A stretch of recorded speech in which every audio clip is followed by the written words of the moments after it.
চোখ আপনার শুধু আকাশের দিকে, কারণ এখন আকাশ ছাড়া আর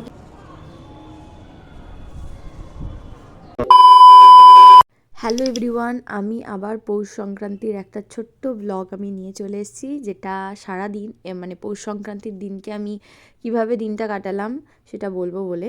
তো দেখতে পাচ্ছ পৌষ সংক্রান্তির দিনও আমি ছুটি দিইনি, আমি পড়িয়েছি অ্যাজ ইউজুয়াল।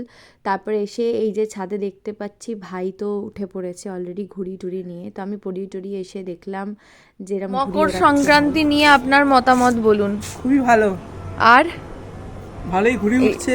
এই লগা নিয়ে কি করছিস? লগা নিয়ে ঘুড়ি ধরছি, শুতে গেলে ধরবো না, ধরবো না। তো আরও কনভারসেশন হয়েছে, শুনতে থাকো। তো আকাশের দিকে, কারণ এখন আকাশ ছাড়া আর কিচ্ছু নেই আজকে। তারপর আমি স্নান করতে গেছিলাম নিচে, তো তারপর আবার একটু ছাদে চুল শোকাতে এলাম। আর দেখতে পাচ্ছ, আমি দেখাচ্ছি তোমাদের, আদৌ বুঝতে পারছো কিনা জানি না, প্রচুর ঘুড়ি উঠছিল। এটাই স্বাভাবিক, সেই দিনকে প্রচুর ঘুড়ি উড়বে। তো প্রচুর ঘুড়ি উঠছে, কোনটা পাখি কোনটা ঘুড়ি বোধহয় ক্যামেরায় বোঝা যাচ্ছে না।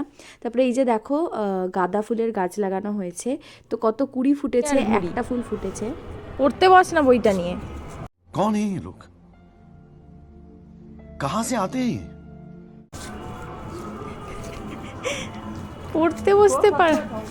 পড়তে বসবে না, খালি ঘুড়ি। এত ইন্টারেস্ট যদি একটু পড়ার প্রতি দেখাতিস। ওকে, যথারীতি আমি ঠিক যেভাবে ওকে রাগাই সেইভাবেই রাগাতে থাকছিলাম।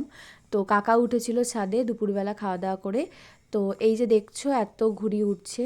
তারপর আমি আবার পড়াতে চলে গেছিলাম 3টে থেকে। তারপরে এই যে পড়াতে যাওয়ার আগে দেখতে পাচ্ছিলাম কাকিমা এরকম কিছু তেলে ভাজা করছিল। আমি ন্যাচারালি খাই না, সেরকম বন্ধ করে দিয়েছি, আগে প্রচুর খেতাম। তো এই কুমড়োর বড়া, আলু বড়া, বেগুনের এরকম অনেক কিছু খেতাম। তারপরে পড়িয়ে টড়িয়ে এসে দেখতে পাচ্ছি মা আর কাকিমা মিলে সরু চাকলি বানাচ্ছে। এটা পৌষ সংক্রান্তির দিনকের কথা বলছি।